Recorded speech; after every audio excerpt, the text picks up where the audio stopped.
Assalamualaikum warahmatullahi wabarakatuh. Di video ini aku bakal bahas tutorial penulisan untuk tugas akhir, termasuk di dalamnya itu ada skripsi, tesis, ataupun disertasi, khususnya untuk mahasiswa UI. So, langsung aja. Di sini aku udah buatin template-nya. Template yang aku buat ini sudah berdasarkan pedoman penulisan skripsi UI yang ada di sini. Nah, nanti file untuk SK Pedoman Teknis Penulisan Tugas Akhirnya ini aku taruh di description box ya. Tapi disclaimer, template yang aku buat ini itu sesuai dengan pemahaman aku dari yang aku baca di SK Pedoman ini. So, gak menutup kemungkinan template yang aku bikin ini ada kesalahan. Jadi nanti kalian bisa modifikasi sendiri dari template yang aku buat sambil kalian lihat-lihat di SK Pedomannya ini. Template ini juga bisa kalian langsung download di link yang udah aku taruh di description box. Sekarang langsung aja aku mau bahas cara penggunaan template-nya. Pertama, di sini ada cover. Nah, cover ini nantinya itu kalau kita print itu sebagai hard cover-nya. Jadi di sini nanti ada judul, lalu di sini ada keterangan untuk tugas akhirnya, bisa skripsi, tesis ataupun disertasi, bisa kalian sesuaikan. Kemudian ada nama, NPM, lalu ada fakultasnya, program studi, bulan dan tahun ini bisa kalian sesuaikan. Next ada halaman judul. Perhitungan halaman itu baru dimulai di halaman judul ini. Tapi untuk halaman judul, nomor halamannya masih belum ditulis. Nah, di sini masih belum ditulis. Kita baru tulis nomor halamannya itu di halaman setelahnya, yaitu nomor Romawi, I2, I3 dan seterusnya di sini. Nah, di sini semuanya nomor halamannya sudah aku atur, termasuk halaman angka Romawi, angka Latin, sampai tata letak penomorannya. Untuk halaman-halaman yang sebelum masuk ke bab 1, itu semua nomornya berada di tengah bawah. Bisa kita lihat di sini. Kemudian,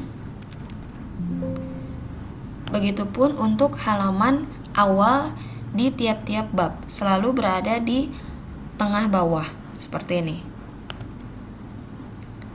Di tengah. Nah, kemudian di bagian isi babnya halamannya itu ada di atas. Untuk nomor genap itu ada di kiri, bisa kita lihat di sini. Dan untuk penomoran ganjilnya dia berada di sebelah kanan. Oke, kita balik lagi ke halaman judul.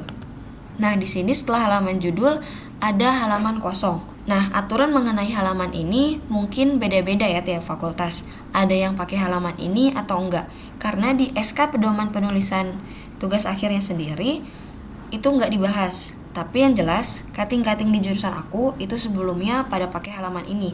Jadi aku ngikutin mereka. Oke, untuk cara penulisan di halaman kosongnya itu, setiap kita memulai pembahasan atau bab baru atau di Word itu istilahnya heading 1.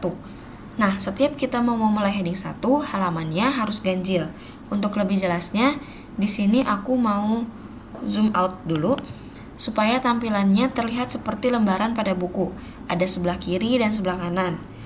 Nah, karena untuk hard copy dari skripsi atau tesis atau tugas akhir ini itu dalam satu lembar harus di-print secara bolak-balik, jadi tampilannya kurang lebih seperti buku ini. Nah, saat kita mau memulai pembahasan baru atau heading 1 gitu, itu harus berada di sebelah kanan, di mana nomor halamannya itu selalu ganjil. Sehingga karena halaman genapnya ini tidak terisi apa-apa, makanya di sini kita beri keterangan halaman ini sengaja dikosongkan. Nah, nanti kalau misalkan halaman akhir dari heading 1-nya ini itu terakhir ada di nomor genap, maka halaman kosongnya tidak perlu, karena fungsi dari halaman kosong ini itu hanya untuk mengisi kekosongan di halaman genap saja. Untuk lebih jelasnya bisa kita lihat di kata pengantar. Biasanya banyak orang di bagian kata pengantar ini mereka menghabiskan 2 halaman. Maka nanti ini halaman pertama di kata pengantar, kemudian untuk halaman keduanya berarti ada di sini. Karena dia berakhir di sebelah kiri kata pengantarnya, maka dia sudah tidak perlu lagi halaman kosong karena sudah berakhir di halaman genap. Jadi di halaman ganjilnya langsung ke heading 1 yang baru. Cara penulisan ini juga berlaku untuk bab 1, bab 2 dan seterusnya. Di sini bab 1-nya ganjil, genap, kemudian di sini ganjil, genap, ganjil. Nah, karena di sini berakhirannya ganjil, maka perlu ditambahkan halaman kosong. Kemudian bab 3-nya di sini ganjil. Nah, kalau di jurusan atau fakultas kalian nggak pakai halaman kosong, berarti nanti keterangan halaman ini sengaja dikosongkannya, tinggal kalian hapus aja. Oke, nextnya ada halaman pernyataan persetujuan. Ini kalian tinggal edit aja ya. Nama, NPM diisi, kemudian program studi, fakultas, jenis karyanya. Di sini kalau skripsi tinggal kalian ganti skripsi atau tugas akhir atau disertasi, silakan. Kemudian judul, tanda tangan. Lalu ada abstrak. Di sini ada abstrak Indonesia, abstrak bahasa Inggris. Nah, kemudian di sini juga aku udah bikin daftar isi, daftar gambar, daftar tabel, dan daftar lampiran itu secara otomatis. Jadi nanti kalian tinggal update aja. Kita langsung ke pembahasan isi dari babnya. Oke, bab 1 pendahuluan. Kemudian di sini biasanya 1.1 itu latar belakang. Kemudian nanti ini untuk subbabnya bisa kalian sesuaikan sendiri. Nah, kalau misalkan kita mau menambahkan subbab, karena di sini kan baru ada sampai 1.3.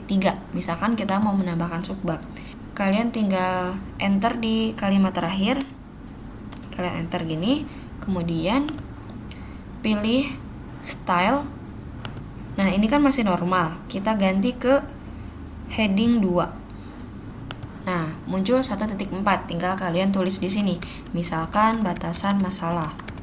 Nah, kalau misalkan di dalam subbab ini terdapat subbab lagi, kita klik enter dulu, kemudian kita pilih yang heading 3. Seperti ini. Di sini subbab. Kemudian dari subbab ini mau ada subbab lagi, berarti pilih yang heading 4. Enter dulu, kemudian kita pilih heading 4. Seperti itu. Nah, lalu kalau heading 1, di sini kan ada heading 1, 2, 3, 4. Nah, di sini heading 1 itu untuk penulisan babnya. Oke, kita lanjut bab 2. Nah, untuk penulisan judul bab itu jangan di-enter ya, karena nanti akan berpengaruh di daftar isinya. Jadi, caranya cukup kalian tulis judul babnya di sini. Misal bab 2 itu adalah landasan teori. Nah, kemudian kita klik kursornya di depan judulnya ini. Pilih layout, kemudian klik yang breaks, pilih text wrapping. Nah, seperti ini. Pokoknya jangan pernah di-enter ya untuk penulisan judul bab. Masih bicara soal style pada teks, tadi ada heading untuk judul bab dan untuk judul subbab.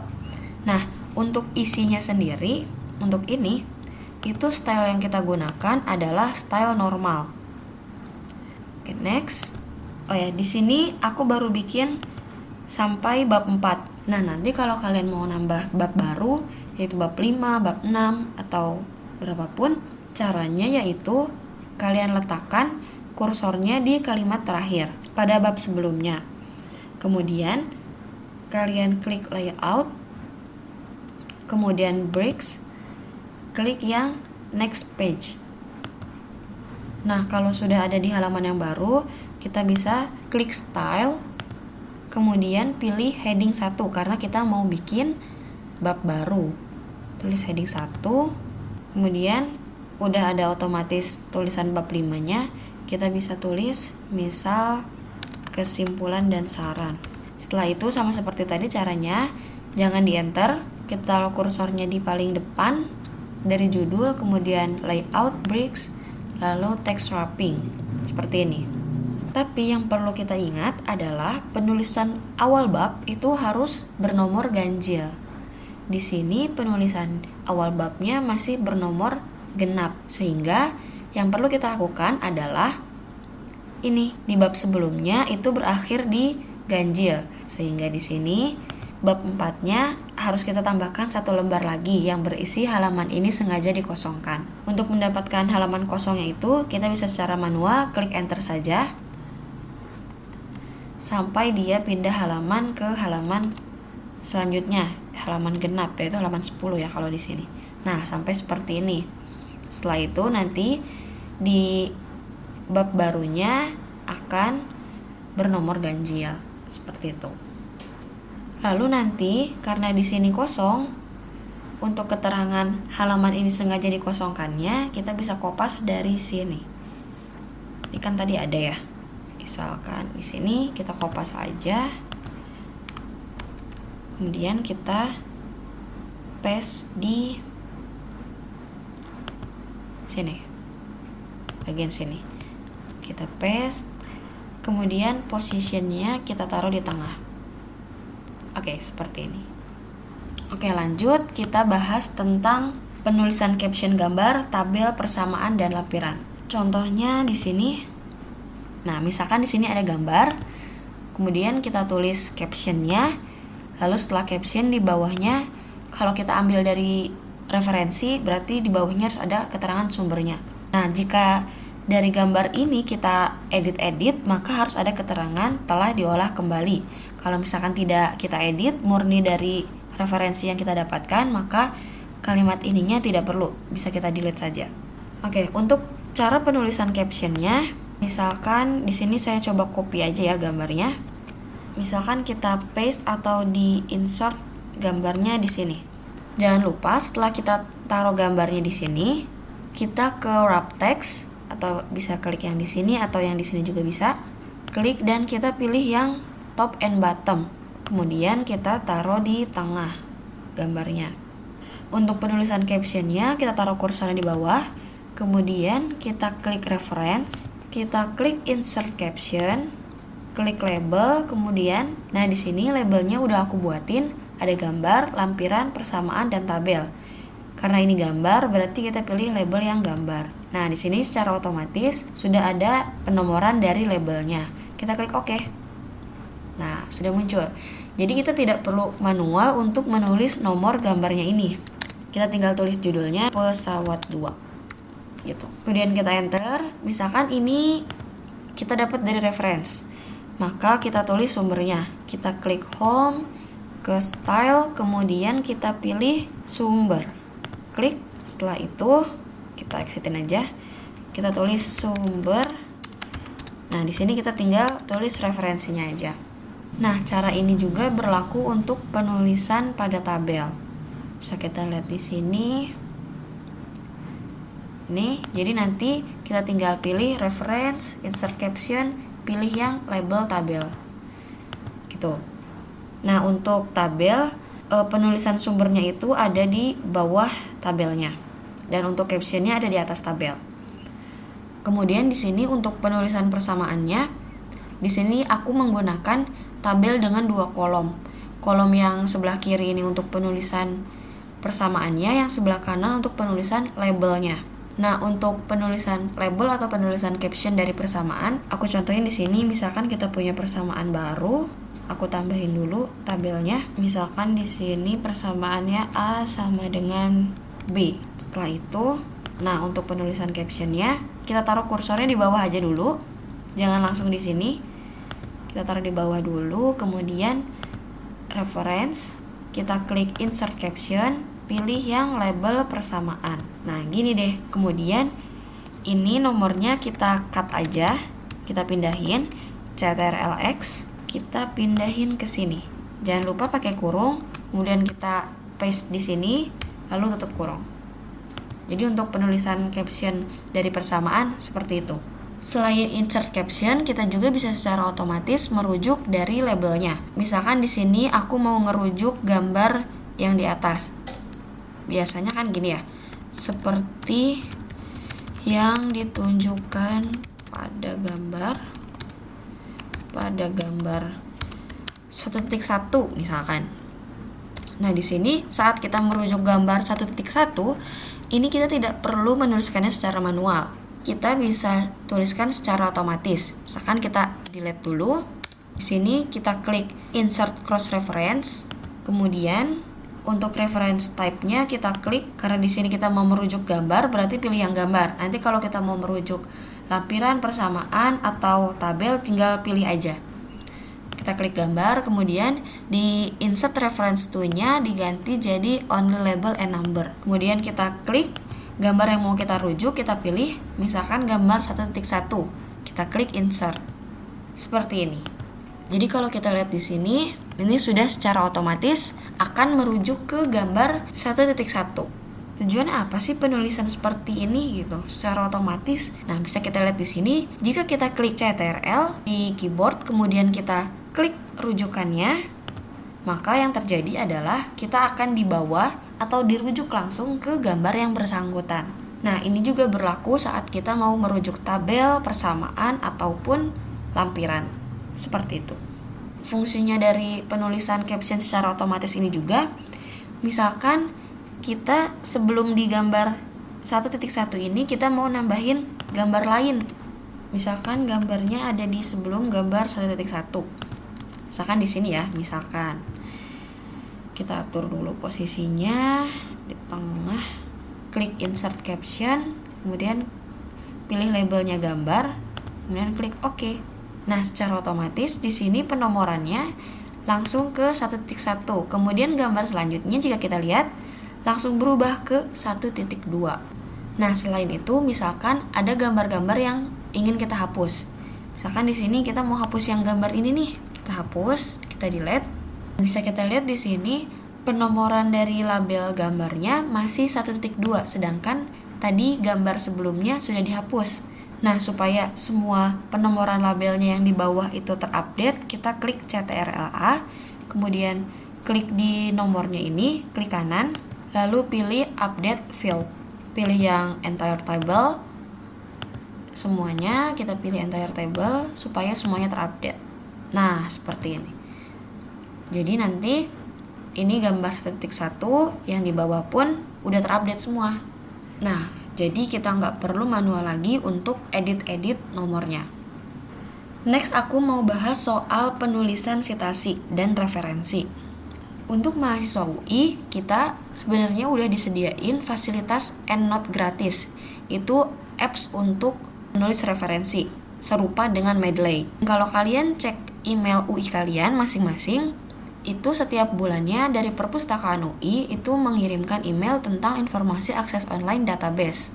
Untuk dapat memanfaatkan resource tools, sini salah satunya ada EndNote, bisa menghubungi pustakawan di lantai 3 atau kita bisa kirim email ke sini. Nanti kita bakal dapat serial number dan cara instalasi EndNote supaya bisa terhubung ke Word. Seperti di sini, Word-nya yang aku udah terhubung dengan EndNote.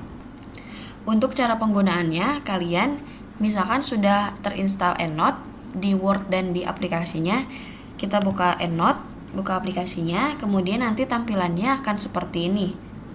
Nah, untuk masukin referensi atau pustakanya ke EndNote, bisa secara otomatis atau manual. Kalau manual, kalian tinggal klik New Reference, kemudian tampilannya akan seperti ini. Kita bisa pilih reference type, misalkan kita ambil dari jurnal, kemudian kita klik author-nya, misalkan John, kemudian pilih judul, dan lain sebagainya. Kalau sudah, jangan lupa di-save dengan cara CTRL-S. Nah, kemudian kita exitin di sini. Nanti dia akan muncul di sini sebagai referensi baru.